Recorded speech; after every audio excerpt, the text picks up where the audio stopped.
everyone. Welcome to day 2 of Day of Security. This is the technical track, and if you're here for holistic security, congratulations, your caffeine has kicked in and you've joined me in the right room. The only prerequisite here is that you're a Loki fan, or you've watched the Loki series, or hopefully you'll go back and watch it so you understand my many Loki references throughout this presentation. Let's get this out of the way.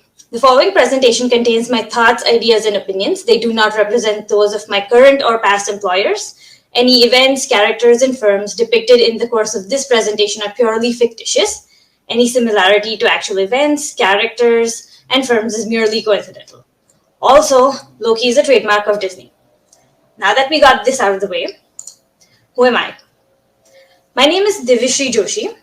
I'm an incident responder. I've been a forensics investigator. I've worked within application security, managed a bug bounty program. I have a master's in information assurance from Northeastern University. For all the Huskies in the room, go Huskies. And you can find me on Twitter on my handle @RainbowTables or on LinkedIn with my full name. So we'll start like all awesome Marvel Disney movies start from the end. These are some great references that I've used to put this presentation together, and I suggest that you guys take a look at them after the presentation. So before we get to the sacred timeline, I'll be talking about the Nexus event, that is a bug bounty or a vulnerability discovery program, and what you need to set one up. Then we'll talk about the current timeline as it exists today. Moving on, I'll introduce you to the variant timeline and then leave you with the tricks and treats from the God of Mischief himself. We'll wrap up with an open discussion and challenge group things on my view.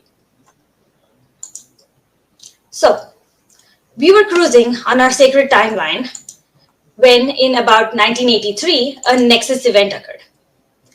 Hunter and Reddy initiated their first known bug bounty program for their versatile real-time executive operating system. Anyone who found and reported a bug would receive a Volkswagen Beetle, aka bug in return. A little over a decade, in 1995, Jared Rindlinghafer, a technical support engineer at Netscape Communications Corporation, tagged the term bug bounty. From there, over the next 2 decades, big names such as Google, Apple, Mozilla, Firefox, Facebook, GitHub, etc., joined the foray with their own bug bounty programs. And today, there are hardly maybe any companies out there that do not operate one. So, what is a bug bounty program?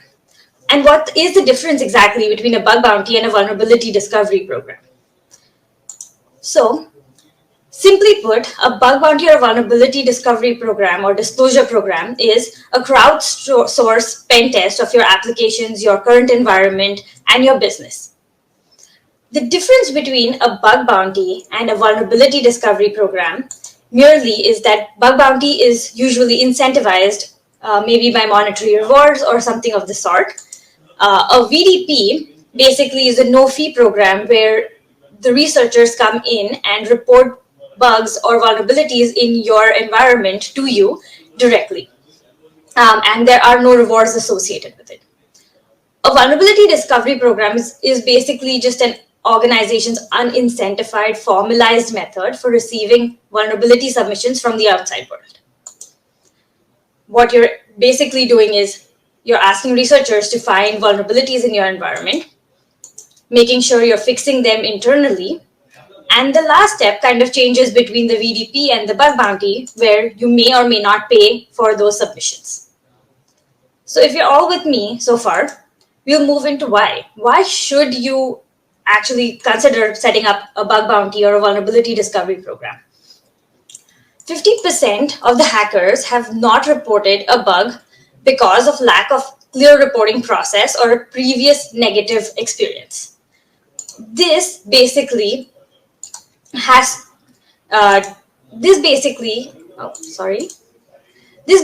a report from the 2021 hacker report from HackerOne. Basically, 27% of the 50% here said that there was no channel through which to disclose, And 27% said that because the company had previously been unresponsive or they've had a negative experience. Having a vulnerability disclosure or a bug bounty program clearly outlines how your organization wants to think about vulnerabilities and how they want to provide a structure for hackers to provide a clear and safe channel for reporting, and provides a single stream for vulnerability intake from third party for security teams. So basically, why you should consider one is so that you provide researchers and hackers outside there to give them a single point of contact so that they can talk to you or your security teams. So now that you know what a bug bounty program is, let's quickly go through how to set one up.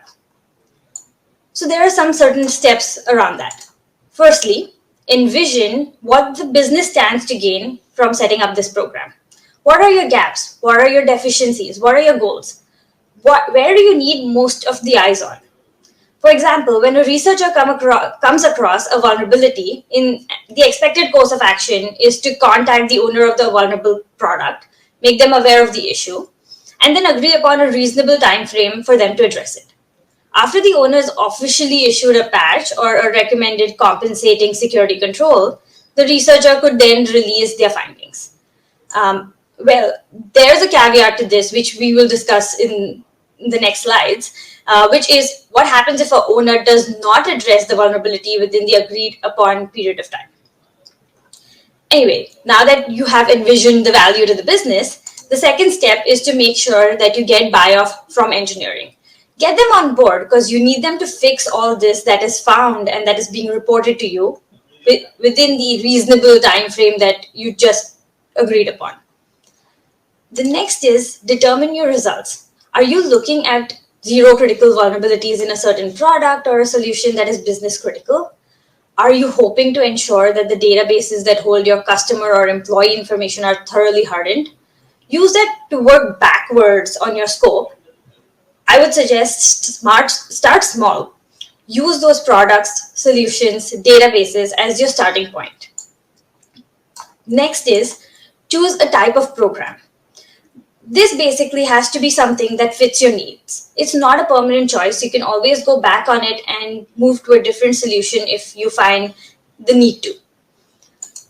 The first one is choosing a bug bounty versus a VDP. You could start with a VDP, which is unincentivized, and then move towards a bug bounty as you go throughout your process and you've kind of vetted the value of the program. The other thing to keep in mind is a public versus a private program. Most companies currently operate a form of a private program, which is invite only to certain researchers or hackers that have worked with them. A public program basically is an open program where anyone in the world can provide a submission and you are liable to look at that and triage it. So you might want to choose one over the other. You might want to start small, gauge how a private program works, and then move towards a public program. The next thing you should absolutely know is the difference between full disclosure and responsible disclosure. One of the articles that I've linked in the references from the dark reading is something that I would absolutely recommend everyone to read.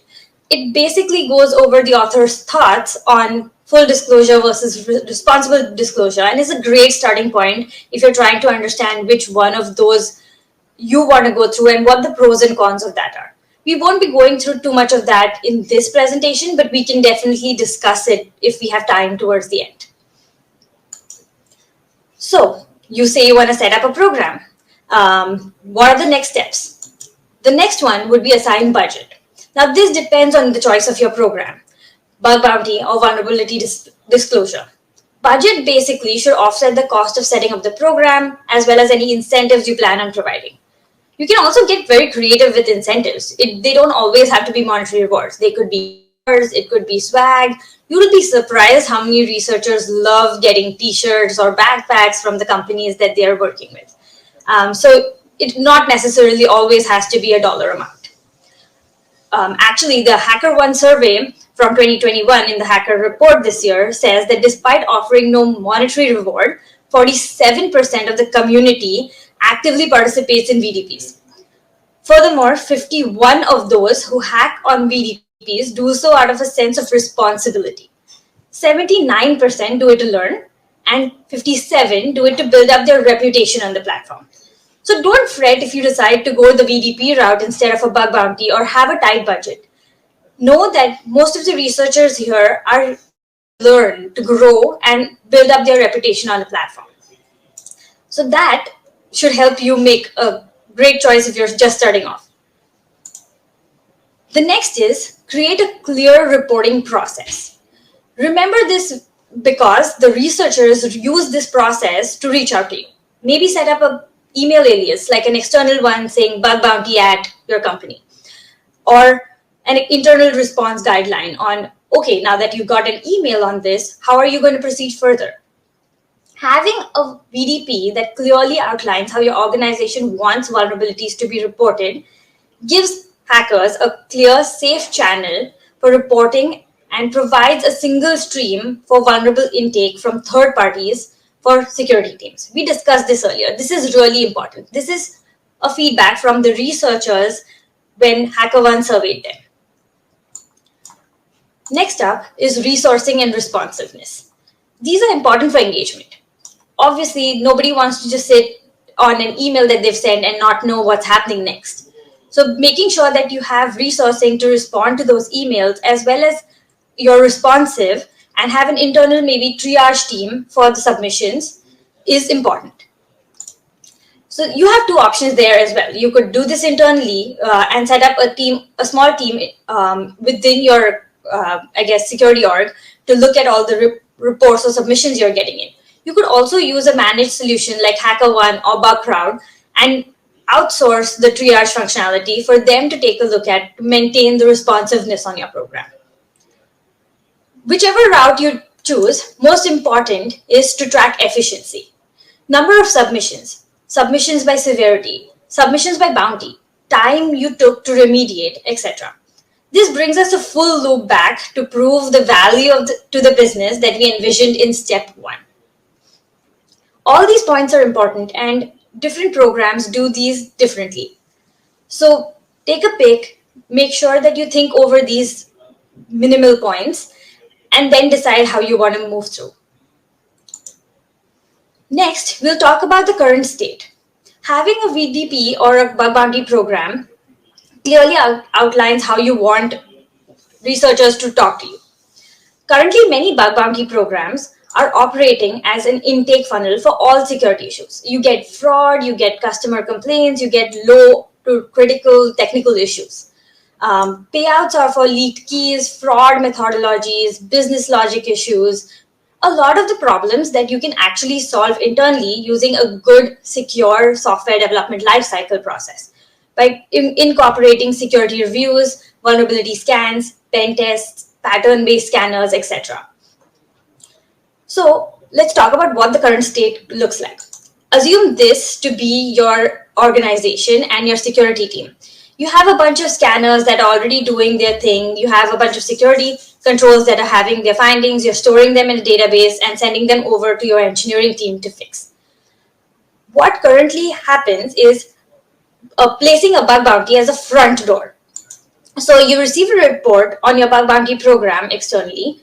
You send those over for fixing to your engineering teams, and you pay them out.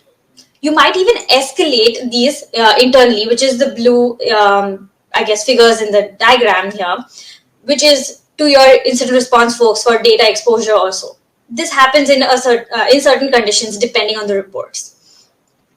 What placing a bug bounty as a front door does is it creates duplication of efforts. But it also deters the security team from being able to measure the organization's security posture and effectiveness of the other security controls in place accurately. Remember, influx of submissions does not equal to quality.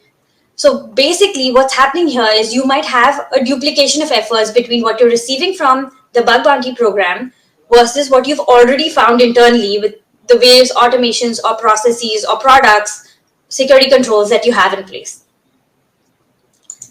Now that you've seen what it looks like, let me kind of walk you through the variant timeline, as I like to call it.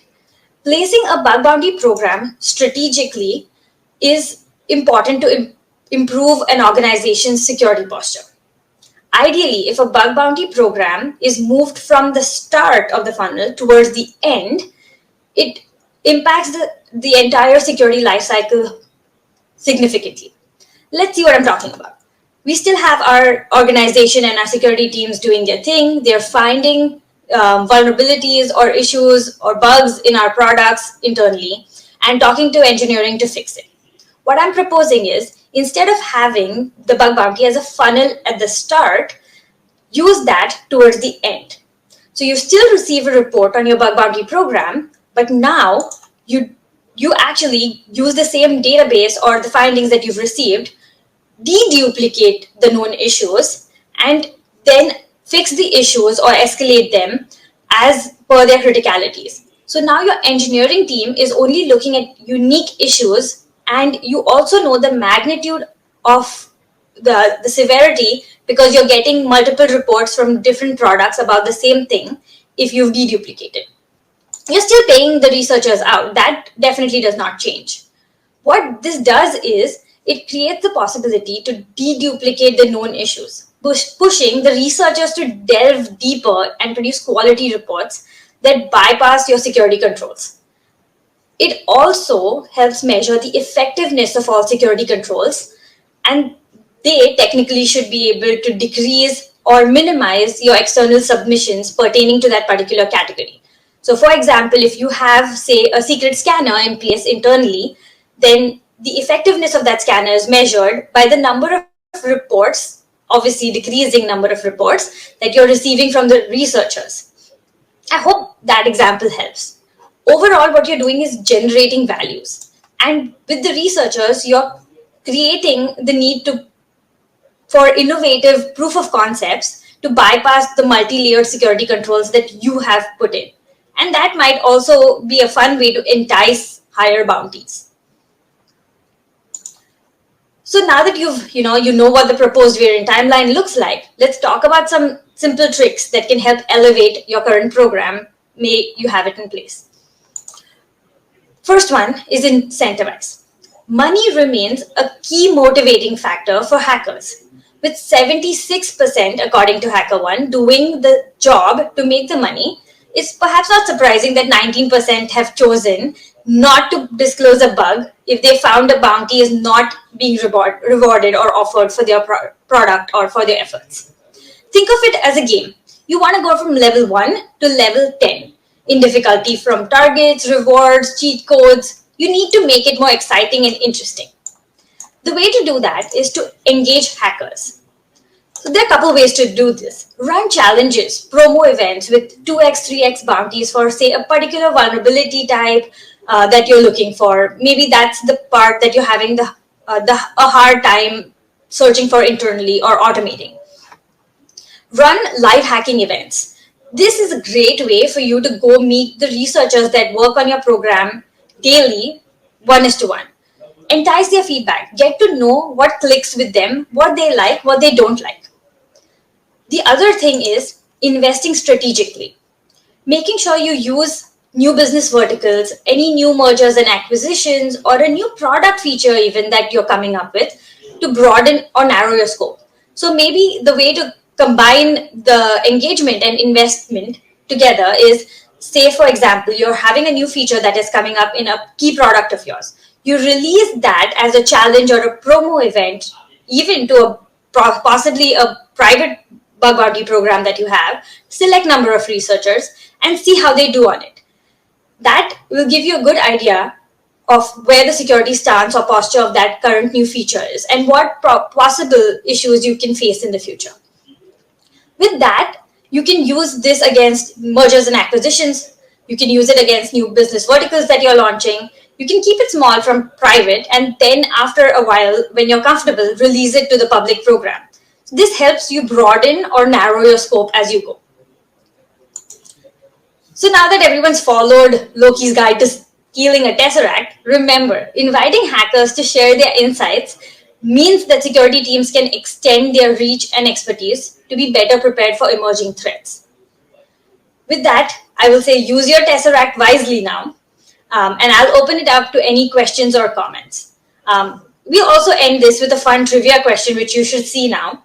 The question basically is, what did BUG stand for in the first ever bug bounty program? And your options are vulnerability, Volkswagen Beetle, an insect, or a software anomaly. Let's see if everyone's been paying attention, and I'll take questions in the meanwhile.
I see a question from Ashley. Any advice for moving from a private bug bounty to a public one? So, like I've spoken about it before, going from a private or to a public bug bounty program is something that is very personal to an organization and their security stance. If you already are operating a private bug bounty program, I would love to discuss with you what your reasons are if you're considering to move to a public one. Understand the difference between the two is you can control your submissions even on the public bug bounty program against popular opinion. You can set, say, a signal on your bug bounty program. So maybe the researchers need to reach, say, a signal of 2 before they can actually go ahead and put a submission in, and they qualify for that. The difference basically is you will get an influx of reports, and you have to be prepared on a public bug bounty program for that. Make sure your resourcing is in place, and you have a great set of processes that have worked for you on the private program. The last thing you want to do is open up your program to the world and then have a helter-skelter approach and a bad customer experience for the researchers. So keep those things in mind. Bounties are not the only thing that entice people, is the other thing that I would love to drive home. If you open up a public program, you can provide incentives from, say, like swag bags, hoodies, backpacks, etc. I cannot tell you how many times that I've found that researchers have appreciated or asked for these things. So when you go from a private to public bug bounty program, in a nutshell, I would say make sure you concentrate on having your processes right. Make sure your SLAs and responsiveness are in place, and you understand the responsible disclosure process that I was talking about earlier. I hope that answers your question, and if not, connect with me and we can have a in-depth chat about that, Ashley. Alrighty, I think that is it. I still don't see the poll, which probably might be something on my end. But I'm hoping you guys did well on the poll. The right answer for that is a Volkswagen Beetle. So Hunter and Reddy offered a Volkswagen Beetle as a bounty in the first ever known bug bounty program, Volkswagen Beetle, aka Bug. So that's a fun trivia question for today. With that, now that you're all armed and dangerous with your tesseracts, may the mischief of Loki be with you. Thank you for joining me and being a great audience. You can find me both on Twitter on my handle @RainbowTables and on LinkedIn just using my full name. Thank you so much, and I hope you enjoy the rest of Day of Security. And I'm still around if you need any questions answered from me or want to have just a discussion with me.